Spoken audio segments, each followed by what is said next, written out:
They thought silence meant weakness. They were wrong. Her silence wasn't fear. It was a warning.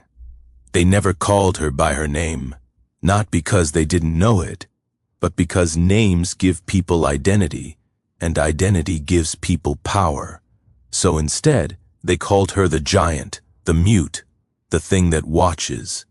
From the first day she arrived, silence wrapped itself around her like a second skin. She didn't cry when the chains were locked. She didn't scream when the doors slammed shut. She didn't beg when the rules were read out loud, rules designed to crush the spirit before the body ever broke. That silence unsettled them more than resistance ever could, because silence makes men imagine things. She stood taller than most of them, broad shoulders, steady eyes, a presence that felt heavy, as if the air around her carried weight. When others whispered at night, her corner stayed still. When others prayed, she stared straight ahead. When others broke, she remained unchanged. They assumed she was empty. They were wrong. Silence was not her weakness. It was her armor. Every place like this runs on fear, loud fear, screams, lashes, commands shouted until voices crack. But she introduced a different kind of fear, the quiet kind, the kind that creeps into thoughts when no one is watching, the kind that asks questions with no answers. Why doesn't she speak? What does she know? What is she waiting for? Guards avoided her gaze. Overseers passed her quickly. Even the cruelest men felt something tighten in their chest when they stood too close. Because power expects reaction. Pain expects sound. Authority expects obedience that can be heard. Her silence gave them none of that. Days turned into months, months into years, and the silence grew heavier. Rumors began the way they always do, soft, untraceable, impossible to stop. Someone claimed she could read faces. Someone else swore she remembered every injustice, every name, every sin. Another said she counted days not by the sun, but by something else, something closer. No one could prove anything. That made it worse. Children were warned not to stare at her. New arrivals were told not to speak to her. She listens, they said, and listening is dangerous. But what they never understood was this: silence teaches patience. Patience teaches timing. She watched everything. She watched cruelty repeat itself in patterns. She watched men grow careless. She watched fear shift hands, from those who screamed to those who commanded. And while others wasted their strength surviving each day, she saved hers, not for escape, not for revenge, for one moment. Because silence, when broken, becomes a weapon sharper than any blade. The night it happened didn't announce itself. No storm, no warning. Just an ordinary evening that felt slightly wrong. The air was too still, the sounds too distant. Even the usual noise seemed afraid to exist. She stood where she always stood, and for the first time in years, she inhaled deeply. Those closest to her felt it before they heard it. That shift, that pressure, like the world itself leaning forward. Someone laughed nervously, trying to break the tension. Then, a sound, not a shout, not a scream, a whisper, so soft it almost disappeared the moment it was born. But silence had trained their ears. That whisper cut through the space like a crack through glass.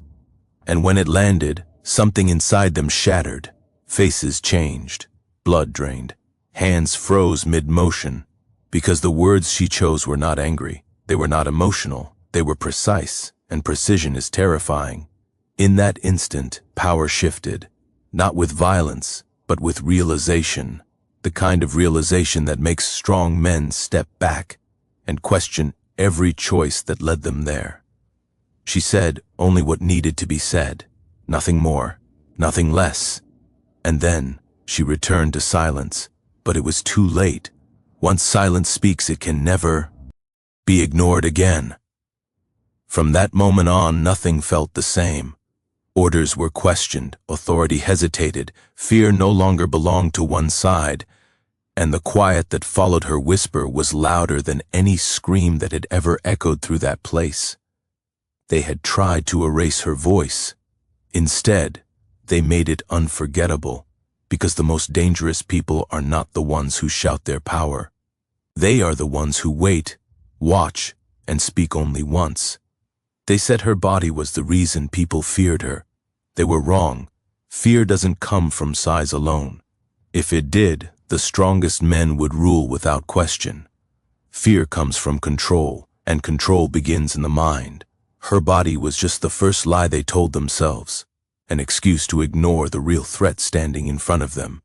She was tall, yes, broad-shouldered, built like someone who had learned early that survival demanded strength. But strength without intent is harmless. What unsettled them wasn't her height. It was her stillness inside that height, the way she occupied space without trying to dominate it, the way she stood as if gravity itself answered to her. Most people shrink when they are watched. She didn't. When eyes followed her, she didn't hurry. When whispers chased her back, she didn't turn. When commands were barked, she moved, slowly, deliberately, never rushed, never hesitant, as if every step had been chosen long before it was taken. That kind of presence confuses men who believe power must always announce itself. They tested her, of course. Power always tests what it doesn't understand. Tasks meant to humiliate. Labor meant to break posture, bend backs, grind dignity into the dirt. They expected exhaust. Tian. They expected collapse. They expected noise. They got none. Her body endured in silence, not the dull endurance of surrender, but the controlled endurance of someone measuring limits, not hers, but theirs. Each day she learned how much weight could be placed before hands trembled, how long cruelty could continue before voices cracked, how close fear sat beneath authority. Pain teaches lessons when the mind is allowed to listen. She listened carefully. Others tried to imitate her strength and failed. They mistook muscle for mastery. When they pushed back, they were punished. When they resisted openly, they were crushed. And when they screamed, it only confirmed what power wanted to hear, that it was still in control. Her body told a different story. It said, "I am here, I am not breaking, and I am not reacting the way you need me to." That unnerved them, because reaction is validation. Reaction proves dominance. Silence denies it. They began to avoid placing hands on her unless absolutely necessary. Not out of mercy, but uncertainty. It's dangerous to strike something that does not flinch. Dangerous to hurt something that watches you closely while you do it. Over time, her body became a symbol, not of rebellion, but of restraint. A reminder that strength could exist without permission. That endurance could look calm. That power did not always roar. People noticed. They noticed how she carried weight meant for two without complaint, how she stepped between others and punishment without asking for credit, how her presence altered rooms without a word being spoken. Fear changed shape. It was no longer fear of pain. It became fear of meaning. What did her silence mean? What ID, her patience signal?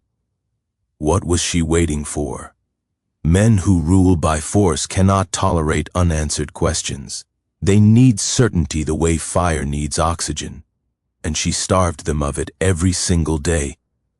Even when exhausted, her posture remained deliberate. Even when wounded, her movements stayed controlled. Even when cornered, she did not rush, she did not plead, she did not shrink. Her body became a quiet refusal, and refusal, when sustained long enough, becomes contagious. Others began standing straighter around her, speaking less, watching more, learning without realizing they were being taught. Her strength rewired expectations, not through instruction but example. No speeches, no demands, no uprising, just presence, and presence is dangerous when it cannot be erased.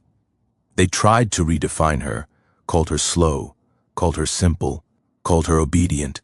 Labels are tools of comfort, ways to shrink what feels too large to understand. But the body never lies the way words do, and her body told the truth every day. It said, "I am aware." That awareness haunted them, because an aware body remembers. It remembers where pain comes from. It remembers who delivers it. It remembers patterns. And most importantly, it remembers timing. Her strength was not in what she could do. It was in what she chose not to do. Yet, by the time they realized her body was not just surviving but recording, it was already too late. The balance had shifted subtly, invisibly. Authority had grown cautious. Control had grown brittle.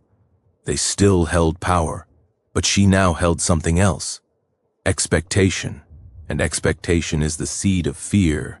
They sensed it long before they understood it, that her silence and strength were not separate things.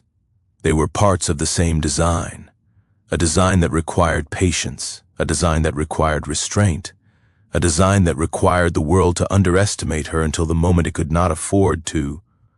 Her body was never the threat.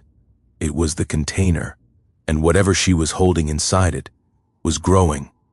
Silence stopped being a rule the day it became a shield. At first, she didn't understand it herself. The body reacts before the mind explains. Pain arrived and instinct wrapped it in quiet. No scream, no plea. Just breath slowed down, muscles tightened, eyes fixed somewhere far beyond the moment. And something unexpected happened. The pain passed faster, not because it hurt less, but because it wasn't fed. She learned quickly what others took years to realize. Suffering grows when it is witnessed by the wrong eyes. When pain becomes performance, it belongs to the one watching. When pain is silent, it stays yours, and that makes it manageable. So she kept it. Every blow absorbed without sound stole satisfaction from those who delivered it. Every punishment met with calm denied them the reward they sought. Cruelty depends on reaction the way fire depends on air. Her silence starved it. They noticed. At first, it angered them. Then it confused them. Then, slowly, it unsettled them. Because pain that does not break something forces the question no one wants to ask, what if this isn't working? She used silence the way others used prayer. When the world closed in, she retreated inward, built a place no one could reach, a place where memory lived safely, untouched by orders or chains. She replayed moments not to suffer again, but to understand, to map use, and effect, to see how suffering was structured, scheduled, repeated. Survival is not endurance alone, it is learning. Others cried at night, others whispered regrets, others begged the dark for answers. She did none of it. Not because she felt less, but because she felt everything and refused to waste it. She watched how guards softened after long shifts, how anger peaked early and dulled late, how cruelty followed boredom more than discipline. These details mattered. Silence gave her space to notice them. She learned when to be visible and when to disappear without moving. Silence became a language of its own, a signal to others that she was not weak, not broken, not lost. People began to sit closer to her without realizing why, stand behind her during moments of tension, follow her pacing unconsciously. She never asked them to. Leadership formed quietly around her, not from speeches, but from gravity. People lean toward what feels stable, and she was the most stable thing in a world designed to shake you apart. When despair swept through others, she absorbed it without comment. When fear spread, she did not amplify it. She became a still point, a reminder that survival did not require surrender of the self, and that scared those in power more than open rebellion ever could. Because rebellion burns fast. It announces itself. It gives power time to prepare. But survival? Survival that learns? Survival that adapts quietly? That's a slow fire. Silence protected her mind when nothing else could. It kept her thoughts intact when bodies around her were being hollowed out. It kept her future alive when the present tried to consume everything. She began to understand something fundamental. They could control her body, They could restrict her movement. They could punish her choices, but they could not touch her silence. And inside that silence, she was becoming something they had not planned for. Not angry, not vengeful, prepared. Prepared. People do not rush. They wait for moments that matter. And silence teaches you which moments are real and which are traps. It filters noise from signal, emotion from intention. By the time others realized she was surviving differently, it was already irreversible. Her silence had reshaped her, hardened her where needed, softened her where possible, focused her into something precise. She was no longer just enduring the system, she was outgrowing it. Silence was no longer just protection, it was strategy. And strategies, once formed, do not stay dormant forever. They move, they adapt, they wait. And when they finally act, they do so with purpose sharp enough to cut through years of fear in a single moment. Rumors don't begin loudly. They crawl, they slip between sentences, they hide inside unfinished thoughts, they travel faster than truth because they don't wait for permission. And once they attach themselves to silence, they grow teeth. It started small. Someone claimed she could feel when punishment was coming, said she would step away moments before chaos erupted. Someone else swore she never slept, that her eyes stayed open even in the dark. Another whispered that she remembered every face, every insult, every injustice, and stored them like names carved into stone. No one could prove any of it. That made the rumors stronger. People are afraid of what they can't measure. They can fight strength. They can punish rebellion. But mystery eats at the mind. And her silence gave mystery room to breathe. Children were warned not to stand too close to her. She hears things, they said. Things you don't mean to say. New arrivals were told not to ask her questions. Not because she would answer, but because she might remember. Even guards weren't immune. Some avoided her completely. Others tested their courage by standing near her longer than necessary, pretending not to feel the weight in their chest. None of them stayed relaxed. Her presence made people aware of themselves, and awareness is uncomfortable when guilt lives close to the surface. The rumors began changing behavior. People spoke softer around her, laughed less, joked carefully, as if the walls had ears, and those ears belonged to her. Silence followed her like a shadow, and inside that silence, imagination did the rest. They said she knew when someone would fall out of favor, that she could tell who would be punished next, that she could sense weakness in authority the way animals sense storms. None of it was true, and all of it was because silence doesn't give answers. It gives space. And in that space, fear writes its own stories. What truly frightened them wasn't the content of the rumors. It was their consistency. Different mouths, same conclusion. She was not ordinary. She was something else. Something watching from beneath the surface. Power tried to laugh it off, dismiss the talk as superstition. But laughter sounded forced. And forced laughter always exposes anxiety. They increased distance, limited her visibility, reduced contact. Not as punishment, but precaution. Because you don't isolate something unless you believe it might spread. And yet, the rumors kept spreading, because fear travels faster in absence. People began to look to her during moments of uncertainty, not openly, just quick glances, subtle shifts. A silent question asked without words. Are we safe? Is this moment dangerous? She never responded. That response, or lack of it, became part of the legend. When nothing happened, they relaxed. When chaos followed, they remembered where she had been standing. Memory rewrites itself to protect fear. And soon, every coincidence was proof. She had become a symbol. Not by choice, not by force, by refusal. Refusal to explain. Refusal to deny. Refusal to participate in the noise. And symbols are powerful because they belong to everyone who believes in them. The rumors gave her reach without movement, influence without command, authority without title. People adjusted themselves around her as if she were a fixed point in a shifting world that terrified those who ruled, because fear they could control. Belief was dangerous. Belief creates loyalty without reward, obedience without threat. It builds something power cannot dismantle with punishment alone. They considered breaking her silence publicly, forcing her to speak, forcing her to react.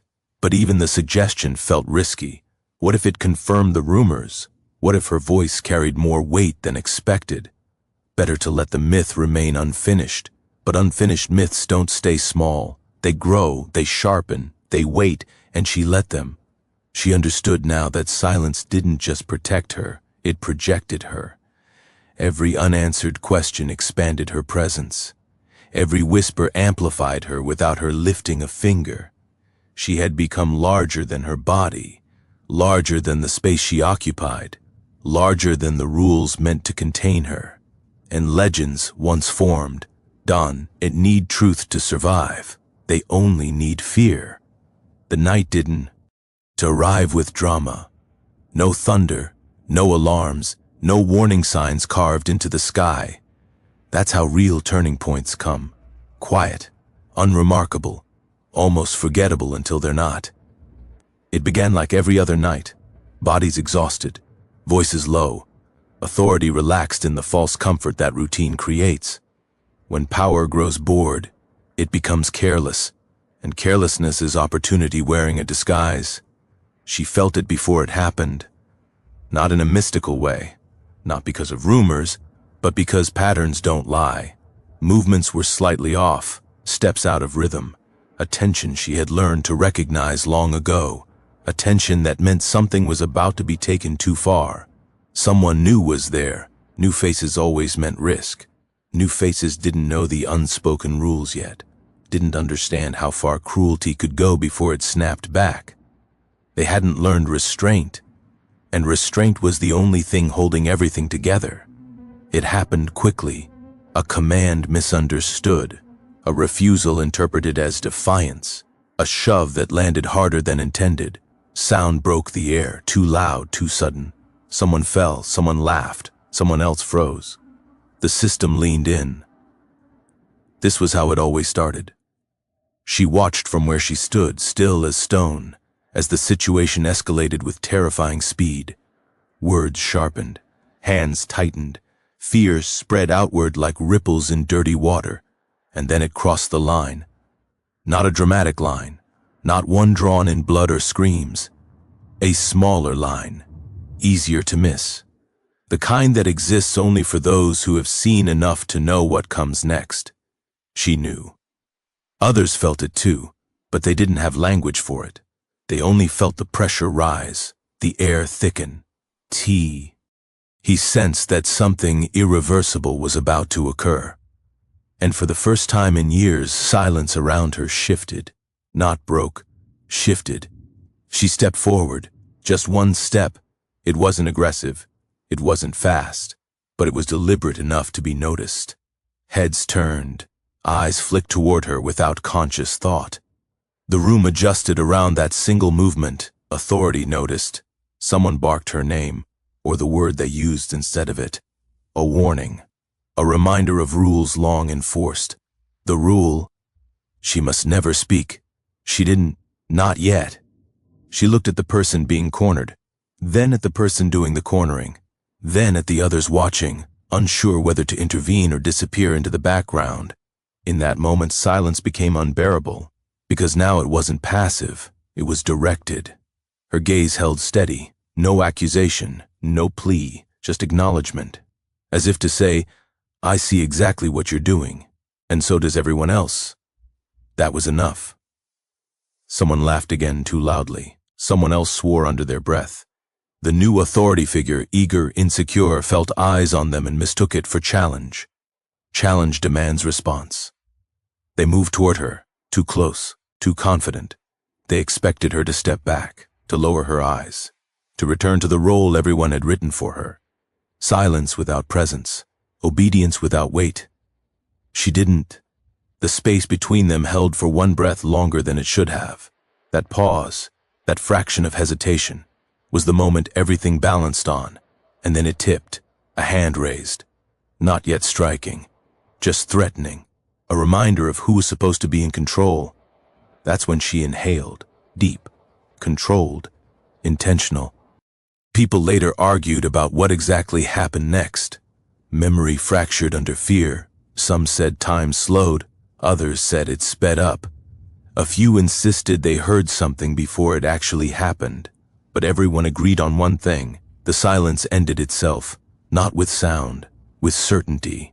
Her mouth opened just enough, and the room, trained by years of quiet, leaned toward her without realizing it. What came next wasn't loud. It wasn't dramatic. It wasn't what anyone expected. But it was enough to stop movement, enough to freeze hands, enough to make authority hesitate, enough to mark a before and an after. And once that line is crossed, there is no returning to routine, no pretending nothing happened, no forcing silence back into its old shape, because silence, once challenged, becomes choice, and choice is dangerous. The incident ended without spectacle, no rebellion, no collapse, just a withdrawal, an awkward dispersal, a sense that something unseen had shifted positions. But everyone carried it with them afterward. The memory of that pause, that breath, that almost sound. They went to sleep knowing something had changed. They woke up realizing they didn't know how much. No one remembered asking her to speak. That's what made it worse. There was no command, no permission, no moment where authority clearly invited sound. Her voice entered the world without being summoned, and that alone felt like a violation of something sacred and fragile. The room was already holding its breath. Years of silence had trained everyone, trained their ears, their nerves, their instincts. Silence wasn't absence here. It was pressure. And pressure, when disturbed, doesn't explode. It crack. Sss. Her lips barely moved. Those closest to her leaned in without realizing it. Those farther away felt it as a shift, like the air had been rearranged. No one dared interrupt. No one dared cough. Even fear paused to listen. The whisper came out steady. Not trembling, not rushed, not emotional. That's what frightened them most. She didn't speak like someone desperate to be heard. She spoke like someone who knew she already was. The words were simple, ordinary even. No threats, no declarations, no accusations thrown like weapons. Anyone else could have said them and been ignored, but she wasn't anyone else. Her silence had given those words weight. Years of watching had sharpened them. Years of restraint had purified them. When they landed, they didn't echo. They settled. People later tried to repeat what she said and failed, not because they forgot the words, but because the words alone were never the point. It was the timing, the calm, the absolute certainty behind them. She spoke as if stating a fact that had always been true, and facts don't argue. Faces changed instantly, color drained, jaws tightened. Someone took a step back without realizing they were doing it. Someone else reached for authority out of habit and found none ready to answer. Because authority depends on confidence, and confidence had just been questioned, quietly, cleanly, without resistance. The whisper did not challenge power. It defined it. It revealed who truly held it in that moment, and who didn't. Those who understood froze. Those who didn't laughed nervously, trying to dismiss the tension. But laughter dies quickly when no one joins in. And no one did. The whisper spread through the room not as sound, but as understanding. Like a truth, you suddenly realize you've always known but never dared say aloud. She closed her mouth. That was it. No follow-up, no explanation, no defense. She returned to silence as if nothing had happened, but everything had, because silence after speech is never the same as silence before it.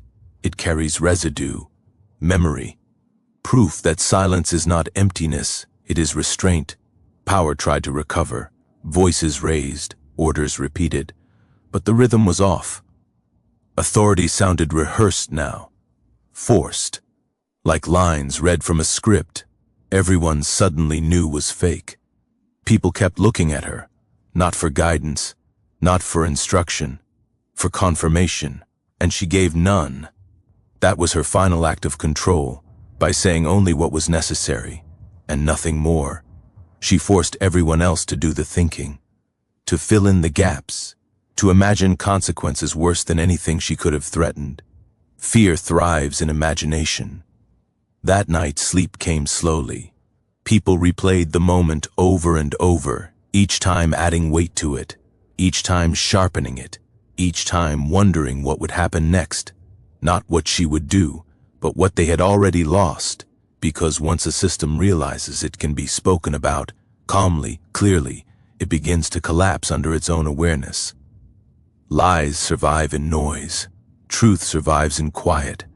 Her whisper didn't break the rules, it exposed them, and exposure is irreversible. From that moment on, silence belonged to her completely. Not as a cage, not as a rule, but as a choice she controlled. She had spoken once, nothing collapsed that night. That was the problem. No alarms, no punishments delivered immediately, no public show of force to re-establish dominance. Power didn't strike back the way everyone expected it to. Instead, it hesitated, and hesitation is visible. The next morning looked ordinary on the surface. The same routines, the same movements, the same orders repeated in the same words. But underneath, something had loosened, like a structure that appears solid until you lean on it and feel the give. People moved differently. Guards watched each other as much as they watched everyone else. Overseers spoke with an edge of impatience that betrayed uncertainty. Commands came out sharper, faster. As if volume could replace authority, it couldn't, because everyone remembered the whisper, not the words, but the effect. They remembered how easily control had paused, how quickly confidence had drained, how silence for one brief moment had belonged entirely to someone it wasn't supposed to. That memory didn't fade, it fermented.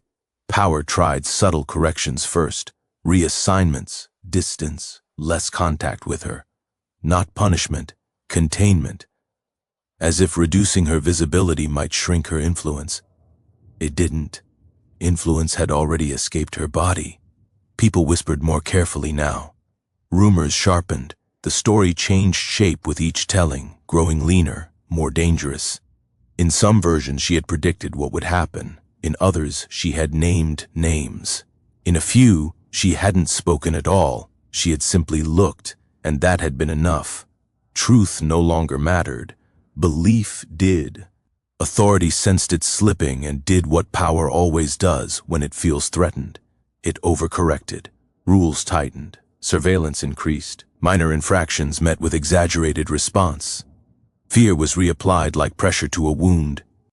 But pressure only works if the structure underneath is intact. And it wasn't.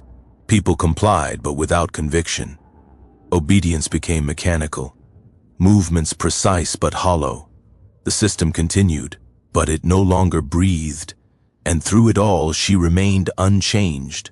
Same posture, same silence, same deliberate calm. That was the most destabilizing part. She didn't capitalize on the moment, didn't push, didn't provoke, didn't even acknowledge what had happened. She let power exhaust itself trying to regain balance.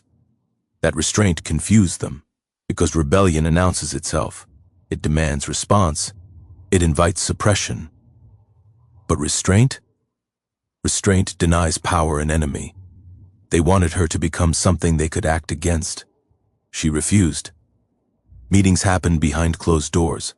Voices lowered, plans formed and dissolved. Some argued for force, others for patience.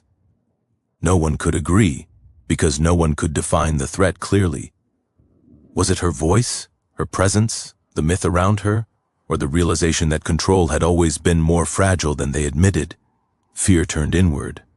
Those in charge began watching each other, looking for cracks. Trust eroded. Authority fractured along invisible lines. And once fracture begins, it doesn't need encouragement.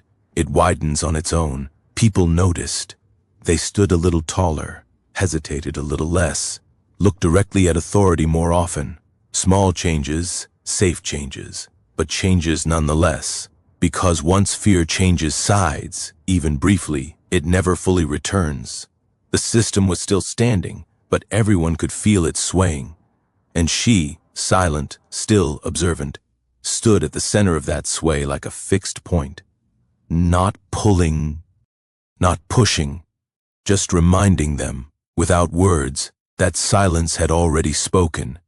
The aftermath wasn't loud, it was worse, it was quiet erosion. And erosion, once it starts, cannot be ordered to stop. They wanted to believe she was an exception, a strange case, a rare anomaly. One silent figure who somehow slipped through the cracks of control and unsettled everything. Believing that made it easier, because if she was alone, then the system was still intact. She wasn't. The truth had been buried, carefully, not erased, just layered over with time. Stories dulled, names forgotten, faces blurred into statistics. But silence has memory, and history leaves fingerprints no matter how deeply it's hidden. There had been others, not identical, not famous, not recorded properly, but similar enough that patterns emerged if you looked closely. Women who spoke less than expected, women whose presence altered rooms, women who survived not by fighting outward, but by folding inward, learning, watching, waiting. The system had seen them before, and it had learned. That was the part no one wanted to admit. Rules weren't invented randomly. They were responses, reactions to something that had already gone wrong once, or twice, or enough times to leave scars in policy instead of flesh. Silence was enforced because silence had once been chosen, and had worked. The archives didn't say this openly. They never do.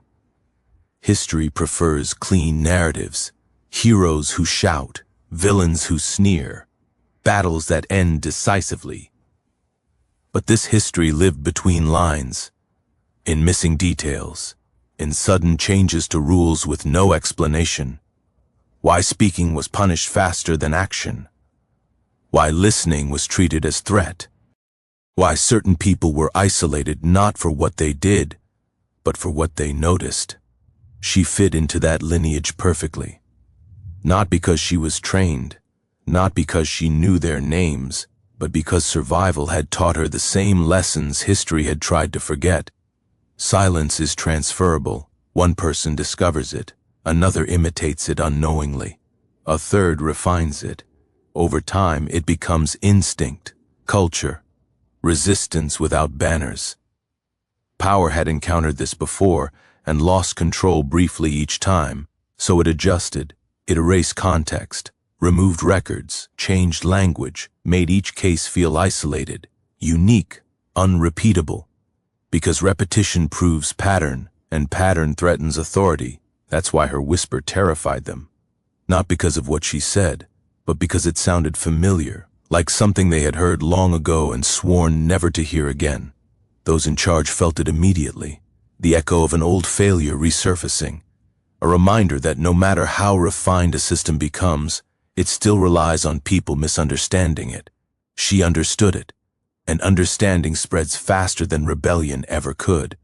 The hidden history wasn't about suffering, it was about adaptation, people who learned to survive without performing pain, without giving cruelty the satisfaction it needed to justify itself. People who let power expose its own mechanics by refusing to react the way it expected. The system always responded the same way: isolate, silence, erase. But erasure isn't deletion, it's delay.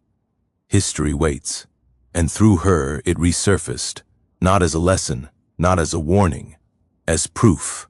Proof that silence had always been a language, that restraint had always been strategy, that power had always feared those who could see it clearly enough to describe it simply. She wasn't the beginning, she was the reminder. And reminders are dangerous because they connect the present to what power hoped was forgotten. Hidden history doesn't stay hidden forever. It waits for the right voice or the right silence. History rarely ends with justice. That's the lie people like to believe, that suffering eventually balances itself out, that truth arrives on time, that the right lessons are learned when they are needed most. But history doesn't work that way. It doesn't resolve, it echoes. She was never freed in the way stories promise. No dramatic reversal, no sudden redemption arc, no moment where power publicly admitted its failure. Systems almost never confess. They just change shape. What she did, what her silence and that single whisper accomplished, was quieter and far more permanent. She altered how people saw. And once perception changes, behavior follows whether authority approves or not. She didn't become a leader. She became a reference point. When people faced cruelty, they remembered her calm. When they were ordered to enforce something that felt wrong, they remembered her restraint. When fear tempted them to obey without thinking, they remembered that silence could be chosen, not imposed. That memory mattered, because memory outlives control. Long after she was gone from sight, her presence remained, in pauses before action, in questions left unasked, in small mercies that appeared where none had existed before. These changes were invisible to records, but obvious to those living through them. That's how real impact works. Not loud, not immediate, but irreversible. Bleh. History would never credit her properly. It would reduce her to a footnote, if it mentioned her at all, or it would erase her entirely, pretending the shift happened naturally without cause. But people remembered, and remembrance is a form of resistance. Her story isn't about silence as weakness. It's about silence as discipline, as observation, as preparation. It's about the danger of underestimating those who listen more than they speak, because the most powerful truths don't need repetition. They need timing. She chose hers perfectly, and that choice exposes something uncomfortable about history, about power, about us, that the most frightening force is not rebellion fueled by rage, but clarity fueled by patience.